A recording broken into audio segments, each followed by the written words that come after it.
Hi, my name is Paul, and welcome to the next video in our WordPress walkthrough series.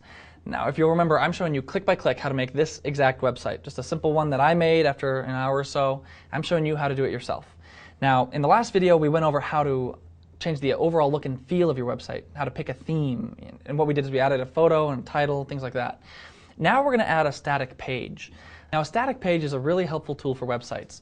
Businesses use them for an About Us section usually, or Contact Us section. It's really helpful if you have a restaurant to put your menu up there, or your hours, things like that. And the ability to make a static page is one of the reasons WordPress is so popular. It's a really powerful tool to make full-blown websites because you have that capability. Now, since this is just a personal website we're making, it's just going to be a little about me blurb that kind of I typed up. So I'm going to show you how to add that. So let's get started by going to our dashboard. And on the left-hand side, you'll notice we have a tool there called Pages. We're going to click on that. And here's where you can see all the pages you've made already. They have a sample page there that we really don't need anymore. So I'm just going to throw that away, click Trash.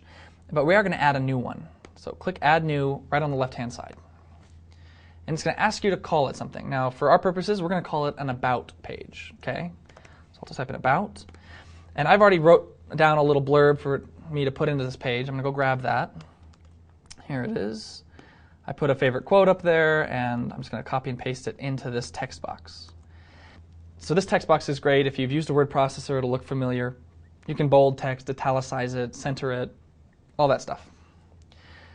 Now, one other thing I want to do in this About section is I want to put a picture in there. So I'm going to click right up here where it says Upload and Insert. Click on that, and you can drag a file there or select it. Okay, I have a file on the desktop I want to use. This one right here, I took these just up in the mountains right next to Bluehost. And I'm going to click, medium file size. That looks good. I don't want it to be too big. I'm going to click Insert into Post. Perfect. Now I'm going to put it over here, I think.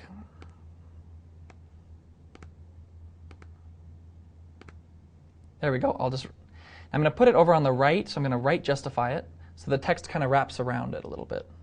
I think that looks nice. So now what I'm going to do is publish this by clicking on Publish. So there's one thing I have left to do now that I've published this page, and that's tell my website that this is the landing page I want people to see when they come visit. So I'm going to go to Settings on the left-hand side and go to where it says Reading. And here I can control and specify which page is the first page people see on my website. Instead of saying Latest Posts for blog, we're going to change it to a static page. And then for the front page, we're going to click this drop-down menu and select About. So I'll select that, click Save Changes, and now what I want to do is go see if those changes took place. So if you remember from the last video, I showed you that trick where you have another tab open or another window with your website so you can go toggle back and forth between them as you make changes, see if they actually took place, and do that over and over again. I'm going to click on this and click Refresh, and let's see what happened. Perfect. We're getting there. Okay, so you'll notice it says Home and then About. Perfect. There's the little blurb I threw in there. There's just one thing that we need to change, and that's the comments here. This is something a lot of people call and ask us about. How do I get comments off of my WordPress web pages? Comments aren't bad. They're good, and they help you engage with your audience. But for a static page, it kind of makes it look like a blog, and we don't really want comments on our static page. So we're going to go back to our dashboard here. We're going to go back to the page that we were working on. We're going to click Pages. You can see the list of pages, and I see the one that we worked on, About. I'm going to click Edit. Now this is a little trick, okay? Pay attention. Up at the very top, you click Screen Options. And then Show on Screen, we want to be able to turn off discussion and comments. So we're going to click that. And if you scroll down to the bottom now, you have the discussion module open. We're going to disable comments by clicking No, do not allow comments, and trackbacks and pingbacks. We'll turn those off too.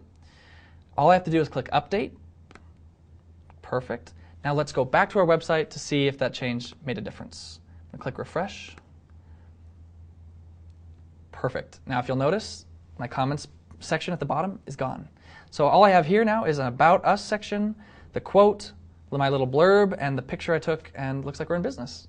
So now you know how to make a static page. This is one of the key parts to making a successful full-blown website, right?